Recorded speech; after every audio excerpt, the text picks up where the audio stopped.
Whether you're just getting started editing videos for yourself so you can start sharing your business and your brand on YouTube, or you're hiring a video editor, but maybe they're not as experienced as you ideally would like. Either way, there are some tall tale signs that there's a new person trying to edit videos. And I get it. Sometimes it just is hard to put these together to begin with. So you're doing your best. We're going to be getting rid of those in this video with the 5 mistakes beginners make. Let's get to it. Mistake number 1 that I see in a lot of creators' videos is that the music is too loud. The whole point of background music is it's supposed to be behind the A roll, or like me on the screen, this is considered the A roll. If we put B roll on screen of somebody typing, then at that point that's considered B roll. So when you have music that's playing, it's supposed to be behind the audio of that A roll. When someone is brand new and they're just trying to put videos together, they're kind of like adding in all the ingredients to make a pie, but it doesn't necessarily mean that this pie is going to be good. There's too much baking soda or too much salt. It just kind of makes it jarring. And that's kind of what it is when you add your music that's way too loud. And so when you have your voice and then you have your music that's competing with the voice, it makes it super difficult for your audience to pay attention to what you're saying, because they're frustrated that they're having to stress out trying to listen to you. And it'd be one thing if the video was too dark or the coloring was off or whatever. People are more forgiving of that. They may notice it, but it's like no big deal if you're giving the winning lottery ticket numbers there. But if the video sounds bad, or the audio could be great, but the music's too loud, you're going to frustrate your audience. And this is an easy mistake that a lot of people make. And the reason for this is because they're editing with the speakers on the laptop or the speakers in the room that otherwise sound good. But at the end of the day, you're not listening to this the right way when you're editing. You need to wear headphones. If when somebody's wearing headphones, it's way too loud for them, but people with speakers, it's okay. You need to find the happy medium for both of them. What we found to be true in my brand is that anywhere between -6 decibels and 0 decibels is the right volume length, but that is with wearing headphones. We don't edit without headphones because we need to make sure that the sound effects and all these other different elements of a video actually sound good. So mistake number 1, the music's too loud and it's jarring, because it's either going to do 2 things. It's either going to be engaging or it's going to be distracting. Mistake number 2 that I see in a lot of people's videos is that the sound effects are way too loud. I am a fan of any kind of whoosh or whips or dings and bells. The point of adding sound effects to your videos is to enhance the video. The audio experience is just as important, if not more important, than the video side and the video aspects of what you're doing. Video is 2 elements. It's the visual side and it's the audio side. If the audio side sucks because the music may be too loud, like we talked about in tip number 1, or the sound effects are too loud, this is going to stress your audience out even more because it catches them off guard. You're having music that's consistently playing, for example, and even if that's okay, to come in and have a whip be super loud, that is just really jarring unless the intent is to be funny or something like that. But there's a certain audio level to where you can hear it, you understand it, and it does its job, versus it's now overpowering what it should be doing and it's kind of standing out like a sore thumb. So if you're going to add effects into your video, it should enhance the experience, not jar it. We're not listening to this in surround sound. And furthermore, most audiences are listening with their headphones or something like that. They don't want to hear this pop in their ears. It's just jarring, and honestly, it's kind of rude. So take into account that your audience may be listening with headphones more than they are just with the speakers or the TV. And it's kind of that difference between the TV being too loud or the TV being too low. Mistake number 3 is poorly timed transitions. Now, transitions, again, these are all elements that go into a video, or you don't necessarily have to use them. But if you're going to use them, let's use them in the best way possible, so it enhances the video and audio experience without, again, being jarring or distracting.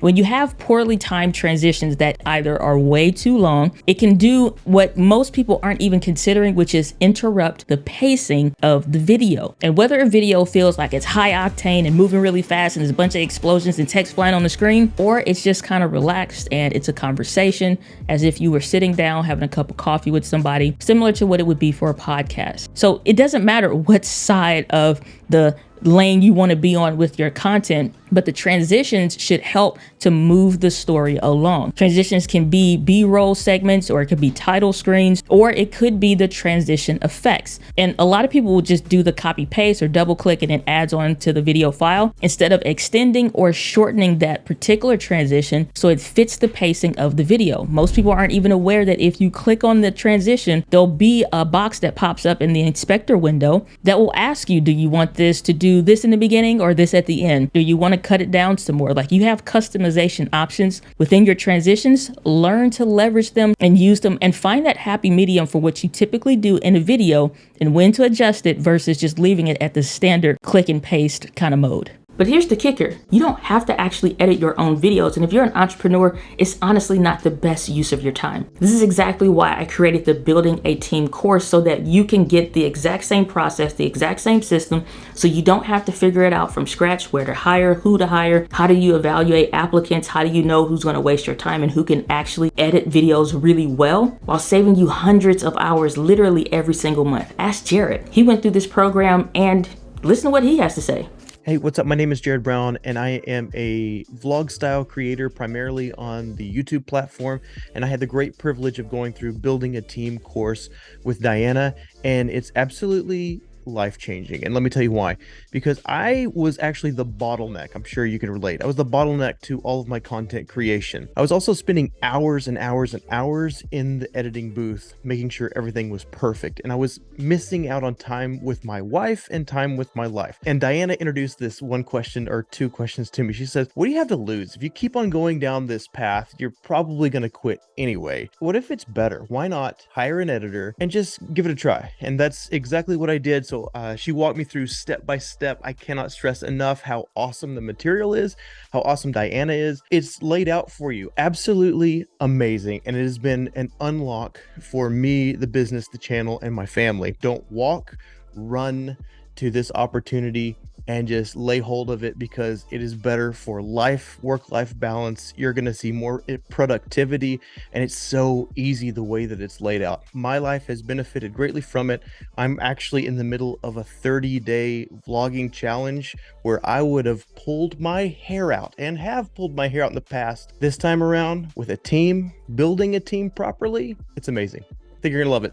So if you're ready to hire a video editor, no matter where you are in the process, I promise you it's probably not going to cost as much as you think it will, and you'll get so much of your time back while building a legit team that you can start using to build your brand. So go to buildingateam.live. But if you want to keep editing videos, let's move over to the next tip. Mistake number 4 that I see a lot of creators make is leaving in these awkward pauses and just blank spots in the video, and there's really no good reason for it. If you're just getting ready to record a video, we always have some kind of segments in between looking at the notes, or maybe if you're reading a teleprompter, there's some transition in between doing that. Maybe you just want to take a sip of water. Either way, there's going to be some variation of a pause when you're recording content, but these pauses should not be in the final video. I like to do what's called the smile and hold method, where I smile, hold it for about 2 to 3 seconds, then I'll start delivering the content. And when I'm done, I'll smile, hold that smile for about 2 to 3 seconds, so we have space in the transitions. But at no time should that transition just linger on, or while I'm talking and then I'll look back down at my notes and then the transition's coming.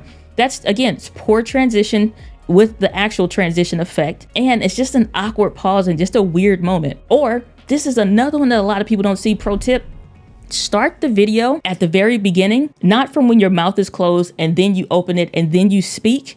It's milliseconds, but it's milliseconds that actually make the difference of immediately catching people's attention. So what I'll do is I'll look for the breath that I naturally and always take, wait until my mouth is actually open and I'm speaking, and then that's the part that the video actually starts on. It doesn't start with me just sitting there and then. Today we're going to be talking about, like, you don't need to see all of that. So those are just like milliseconds and microseconds that you can take off of a video that makes it that much more engaging. I don't know what engaging is, but that much more engaging. So you don't have to have these weird and awkward pauses that take away from you having a polished and produced piece, instead of one that everybody can kind of tell, like, oh, you forgot to take that out, or did you see this? You know, after you see that so many times, you kind of know, like, yeah, maybe this person isn't that great at editing, but they're trying. Mistake number 5 is not using keyboard shortcuts. Every video editing program has built-in keyboard shortcuts, and you can even customize it yourself if you want to make a specific one that just kind of makes sense to your mind and how you create content. But if you are a new editor, or if you're new to editing for your business or brand, I get it. It's a lot of moving parts to these video editing softwares. However, the way that you can speed up your workflow so you can not run into any issues with your consistency, kind of getting stuck in that editing pre-production process, to avoid that, use keyboard shortcuts.